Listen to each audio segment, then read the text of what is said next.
Hello अस्सलाम वालेकुम viewers, मेरा नाम सलमान और आप देख रहे हैं मेरा channel Salman daily vlogs. Viewers, आज की जो वीडियो है वो है, बहुत सारे लोग मेरे से पूछ रहे हैं कि सलमान भाई आप वीडियो नहीं बनाते कि रेफ्यूजी कैंप की लाइफ कैसी है। रेफ्यूजी कैंप में लोग कैसे लाइफ गुजारते हैं, क्या मुश्किलात होती हैं, क्या वहाँ पर रहना इतना इजी है नहीं है। तो आज की जो वीडियो है उसमें मैं आप लोगों को बताऊंगा कि रेफ्यूजी कैंप में लाइफ कैसी होती है, क्योंकि मैंने नहीं गुजारी मगर यहाँ पर मैं सोशल वर्किंग करता था। 2016 से 2019 तक जब मैं सोशल वर्किंग करता था तो मैं बहुत एंगेज था इस रेफ्यूजी कैंप में। तो मैं वहाँ पे ट्रांसलेट भी करता था, लोगों की मदद करता था। तो वहाँ पर मैंने देखा कि लोगों को क्या क्या प्रॉब्लम फेस करना पड़ती है। सबसे पहले जो हो जाती है वो हो जाता है कि आपका कल्चर। देखें, आप अलग कल्चर से हैं, आपका कल्चर बिल्कुल डिफरेंट है, यहाँ पर कल्चर बिल्कुल डिफरेंट है, उसमें एडजस्ट होना वो बड़ा मुश्किल होता है। सेकंड ये कि लैंग्वेज। देखें, लैंग्वेज जो है, लैंग्वेज बहुत बड़ा प्रॉब्लम है, क्योंकि जर्मन है। बहुत सारे लोग ऐसे हैं वो अनएजुकेटेड है, जिनको इंग्लिश नहीं आती, कुछ भी नहीं आती, अनअल्फाबेट हैं। तो उनके लिए बहुत ज़्यादा प्रॉब्लम होती है, क्योंकि जब उनको ट्रांसलेट करने में, गूगल ट्रांसलेट करने में, या तो अगर वो ट्रांसलेट भी कर लेते हैं तो उनको पढ़ना भी नहीं आता। तो लैंग्वेज का बहुत बड़ा इशू होता है, जिससे सोशल वर्कर जो होते हैं उनको बहुत स्ट्रगल करनी पड़ रही थी कि आखिर इनका क्या क्या करना चाहिए। क्योंकि देखें, बहुत सारे यहाँ पर सोशल वर्कर थे जो जर्मन थे, उन लोगों को ये प्रॉब्लम आ रही थी कि उर्दू जबान कौन सी है, फारसी जबान कौन सी है। तो वो जो है अरबी जबान में ट्रांसलेट करके हर जगह पर बैनर लगाए हुए थे कि ये किचन है, ये वॉशरूम है, ये गैस सिलेंडर है, ये बिजली का बटन ऐसे ओपन होता है, मेन शेल्टर ऐसे ऑफ होता है। ये सारी चीजें तो अरबी में लिखी हुई थी। तो पाकिस्तानी जो थे, जो ईरानी थे और कोई थे अफगानी थे, उनको तो अरबी नहीं आती थी। तो फिर जब मैं गया तो मैं वहां पर पहुंचा, तो मैंने कहा ये अरबी लैंग्वेज है, ये लैंग्वेज आपको नहीं, आपको उर्दू लैंग्वेज है, सेम अल्फाबेट मगर वो डिफरेंट है। तो फिर वहां पर सारी चीजें जो है फिर बैनर लगाए उर्दू में, फारसी में, हर जबान में। तो लोगों को जो मेन प्रॉब्लम हो रहा था वो लैंग्वेज का हो रहा था। सेकंड ये कि जो यहाँ पर जो लाइफ है, रेफ्यूजी कैंप की लाइफ, आप ये सोच लें कि आपको एक, समझो, एक कमरे के अंदर 20 बंदे डाल दिए, और जैसे आप देखते हैं पिंजरा है, पिंजरे के अंदर, एक छोटे से पिंजरे के अंदर बहुत सारे मुख्तलिफ जानवर आ जाएं, मतलब परिंदे आ जाएं, चिड़िया, कौवा, सो, तो वो आपस में एडजस्ट नहीं होते, वो लड़ते रहते हैं। तो इसी तरीके की जो लाइफ है वो रेफ्यूजी कैंप की है। रेफ्यूजी कैंप में आपको अफ्रीकन मिलेंगे, आपको पाकिस्तानी मिलेंगे, डिफरेंट लैंग्वेज, डिफरेंट कलर के लोग मिलेंगे, डिफरेंट जो जो माइंड है उनका अलग, बहुत ही सोच अलग है। तो यहाँ पर एडजस्ट होना बहुत बहुत ज़्यादा मुश्किल है। स्ट्रगल लाइफ है, जो स्ट्रगल करता है, जो, देखें यहाँ पर जो है, मैं आपको सच्ची बात बताऊं, जो लोग यहाँ पर एडजस्ट हो जाते हैं और जो एडजस्ट होने की कोशिश करते हैं, तो उनको टाइम बहुत लगता है, ज़्यादा लगता है। क्योंकि कुछ लोग यहाँ पर रहना चाहते हैं, कुछ लोग फिर रेफ्यूजी कैंप से भाग जाते हैं।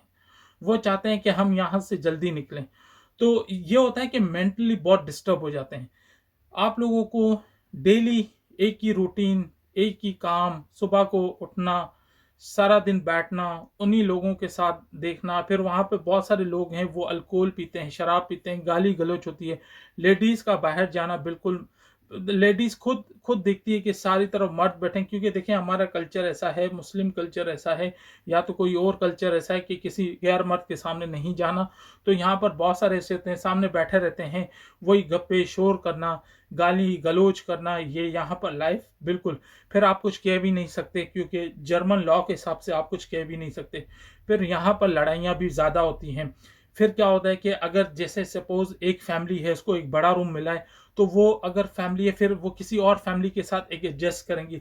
मतलब एक रूम के अंदर दो दो फैमिलियाँ रह रही हैं, बच्चे भी हैं, आपस में लड़ते हैं। फिर क्या होता है कि सबसे जो मुश्किल ये होता है कि एक किचन होता है, बहुत बड़ा किचन होता है, जहाँ पर बहुत सारे तकरीबन स्टॉप लगे होते हैं, जहाँ पर आप कुकिंग करते हैं। तो वहाँ पर बहुत ज़्यादा लड़ाइयाँ होती हैं, क्योंकि एक फैमिली होती है, उनके ज़्यादा बच्चे होते हैं, वो आती हैं, फिर दूसरी फैमिली आ जाती हैं, फिर जो सिंगल लड़के हैं वो आ जाते हैं। तो यहाँ पर है ना, जब जब 2017 में, तो यहाँ पर रोज़ लड़ाइयाँ होती थी रेफ्यूजी कैंप में, खाने पकाने के लिए लड़ाइयाँ होती थी। फिर उसके बाद जो मेन इशू होता था टॉयलेट का, क्योंकि एक ही टॉयलेट था, तो एक ही टॉयलेट 3 फैमिली 4 फैमिलीज़ को एक ही टॉयलेट दिया हुआ है। तो नहाने के लिए भी और वॉशरूम के लिए भी सब जो है टॉयलेट वो एक ही दिया हुआ था। तो उसमें सारा एडजस्ट मगर ओपन था कि अगर आप टॉयलेट करने जा रहे हो तो नहाने की जगह भी साथ ही है, तो आपको पूरा लॉक करना पड़ेगा। तो जिसको नहाना है वो इंतज़ार करे, जिसको टॉयलेट जाना है वो भी इंतज़ार करे, क्योंकि यहाँ पर जर्मन में ओपन सिस्टम रखा गया था।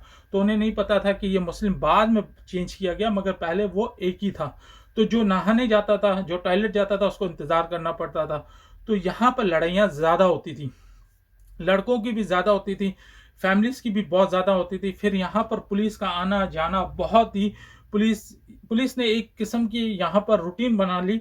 डेली सुबह-शाम तक पुलिस एक यहाँ पर खड़ी रहती थी, क्योंकि यहाँ पर लड़ाइयाँ बहुत ज़्यादा होती थी।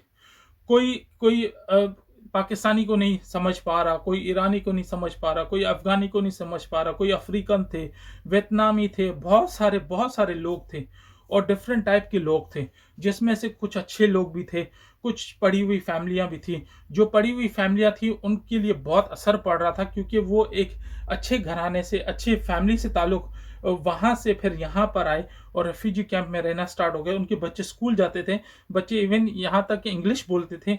फिर इस माहौल में बिल्कुल बच्चे बिगड़ गए। यहाँ पर फिर बच्चों ने गालियाँ और बहुत सारी ऐसी चीज़ें हो गई कि लोग यहाँ पर भागना स्टार्ट हो गए। तो जर्मन गवर्नमेंट ने, जो सिटी डिस्ट्रिक्ट गवर्नमेंट ने कहा कि हम इनको अलग-अलग हर किसी को एक कंटेनर देंगे। फिर यहाँ पर कंटेनर लेकर आए और कंटेनर में जिसकी बड़ी फैमिली थी, 4-5 बच्चे थे, उनको एक कंटेनर दे दिया। फिर देखा कि पाकिस्तानी 4-5 लड़के जो आपस में समझ रहे हैं, फिर उनको एक कंटेनर पाकिस्तानियों को दे दिया, फिर एक कंटेनर अफ़गानियों को दे दिया, एक कंटेनर ऐसे करके सबको एडजस्ट किया, फिर मामला सेट हो गए। फिर एक मामला बहुत यहाँ पर केस है ना वो बहुत ज़्यादा होने लगा कि यहाँ पर क्या होता था कि जो पाकिस्तानी थे, जो मुख्तलिफ लैंग्वेज के थे, तो उनके साथ जो क्रिश्चियन वगैरह थे, तो वहाँ पर भी इनकी लड़ाइयाँ स्टार्ट हो गई। क्योंकि क्रिश्चियन जो था वो अपनी नमाज़ वगैरह पढ़ता था, फिर पाकिस्तानी उस पे टोकते थे, उस पे भी लड़ाइयाँ हो गई। फिर उन्होंने क्या किया, कम्युनिटी मतलब चेंज किया, मुस्लिम को अलग किया और क्रिश्चियन को अलग किया। फिर क्रिश्चियनों को एक अलग कंटेनर दिया, थे पाकिस्तानी मगर वो क्रिश्चियन थे, तो वो आपस में एडजस्ट नहीं हो रहे थे। क्योंकि जो पाकिस्तानी थे वो रात रात को बहुत सारे ऐसे थे जो नमाज़ी परहेज़गार थे, रात को उठते थे, नमाज़ पढ़ते थे। जो क्रिश्चियन होते थे वो डिस्टर्ब, उन्होंने कुछ बोला तो उनमें लड़ाइयाँ हो गई, उन पे एक-दूसरे का उन्होंने सर फाड़ दिया। तो उसके बाद ये सारे मसले हुए। तो अभी उसके जैसे ये चीज़ें सामने आती गईं, तो फिर इन्होंने सारी चीज़ें अलग कर दी, फिर हर किसी का कंटेनर अलग किया। तो फैमिलीज़ के लिए भी यही होता था कि बहुत सारी फैमिलीज़ थी, उनको ये प्रॉब्लम रोज़ डेली ये प्रॉब्लम होती थी। यंग लड़कियाँ थी, वो बाहर नहीं खेल पाती थी, वो घर पे बैठे-बैठे मेंटली बहुत डिस्टर्ब हो गई थी। फिर यहाँ पर डॉक्टरों ने जब जब यहाँ पे चेकअप के लिए आए, तो तकरीबन यहाँ पर तकरीबन 40-50% जो लोग थे वो मेंटली डिस्टर्ब हो चुके थे। उनकी जो दिमागी तवाज़ुन है बिल्कुल बिगड़ चुका था। फिर डॉक्टरों ने सबको एडवाइस दी कि आप लोगों को ये करना चाहिए कि अगर आप लोग कहीं भी जाते हैं, आपकी फैमिलीज़ वग़ैरह यहाँ पर करीब कोई रहती है, तो आप उनके पास चले जाएँ कुछ टाइम के लिए। फिर उनके लिए एक एक जो यहाँ पर जो कैंप है, वहाँ पर एक प्रोग्राम चलाया था कि अगर आप किसी फैमिली के पास जाना चाहते हैं कुछ टाइम के लिए, तो आप वहाँ पर जा सकते हैं, आपको हम इजाज़त देते हैं। फिर यूरोप के लिए भी, तो कुछ फैमिलियाँ थी जिनके जानने वाले थे, वो वहाँ पर चले गए कुछ मतलब कि हॉलीडेज़ के लिए, जैसे मेंटली बिल्कुल क्लियर हो जाए। फिर कंटेनर सारा ख़त्म करके फिर इन्होंने एक हॉस्पिटल था, पुराना हॉस्पिटल, होटल थे, उन हॉस्पिटल को सारा रेफ्यूजी कैंप बना दिया। फिर हर किसी के अलग-अलग कमरे, हर किसी का वॉशरूम अलग सेपरेट था। तो फिर वहाँ पर मामलात सारे क्लियर हो गए, लोग खुशी-खुशी रहने लगे। मगर फिर एक और प्रॉब्लम आता था प्लेग्राउंड में। प्लेग्राउंड में ये होता था कि वहाँ पर झूले वगैरह थे, वहाँ पर लड़ाइयाँ स्टार्ट हो गई थी। फिर लड़ाइयाँ यहाँ पर बढ़ती-बढ़ती बड़ों में आ गई। फिर यहाँ पर रोज़ ये हंगामे शुरू हो गए। तो यहाँ पर जो सिक्योरिटी थे, सिक्योरिटी के बहुत सारे इंतज़ाम हो गए। तो फिर जर्मनों ने कहा कि हम सिक्योरिटी नहीं करेंगे, क्योंकि यहाँ पर लैंग्वेज का बहुत प्रॉब्लम आता है, ये लोग हमें समझ नहीं पाते। फिर उन्होंने क्या किया कि हर जो है ना शिफ्ट सिस्टम लगा दी। सुबह को कोई पाकिस्तानी आता था, दोपहर को अरबी आता था। फिर ऐसे करके मुख्तलिफ लैंग्वेज के 3-3 लैंग्वेज के बंदे जो सिक्योरिटी में रखे, जो उनसे कम्युनिकेट करते थे उनको। फिर एक फैमिलीज़ थी, जैसे फर्स्ट फ्लोर था, वो आते थे खेलने के लिए, फिर सेकंड फ्लोर आता था, थर्ड फ्लोर, इनकी टाइमिंग रखी गई थी। फिर टाइमिंग से जो आते थे वो खेलते थे वहाँ पर। फिर ये मामला सेट हो गए। तो जो लोग मेरे से पूछना चाह रहे हैं कि रेफ्यूजी कैंप की लाइफ कैसी है, रेफ्यूजी कैंप की लाइफ बहुत ही टफ लाइफ है, बहुत स्ट्रगल लाइफ है। यहाँ पर आप लोगों को हर लोगों की मतलब हर लोगों को फेस करना पड़ेगा, हर लोगों की बातें सुननी पड़ेगी। कुछ अच्छे लोग हैं, कुछ बुरे लोग हैं। तो यहाँ पर जो मैं आपको सीरियसली बताऊँ, बहुत ही टफ लाइफ है।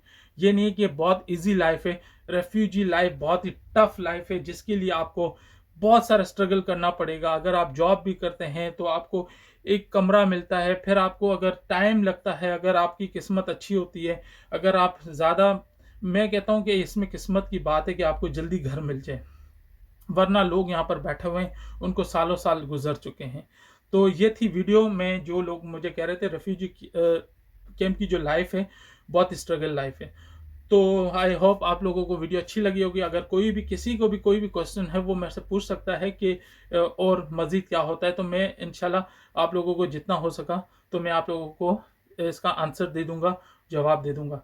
तो यहाँ पर वीडियो एंड होती है। मेरे चैनल को, आप सबको रिक्वेस्ट है कि मेरे चैनल को लाइक और सब्सक्राइब ज़रूर कीजिएगा, क्योंकि इतनी सारी मैं आप लोगों के लिए वीडियो और इन्फॉर्मेशन लेकर आता हूँ, तो लाइक और सब्सक्राइब तो मेरे लिए बनता है। तो चलें, आज की वीडियो एंड होती है। अपना बहुत ख्याल कीजिएगा। अल्लाह हाफ़िज़।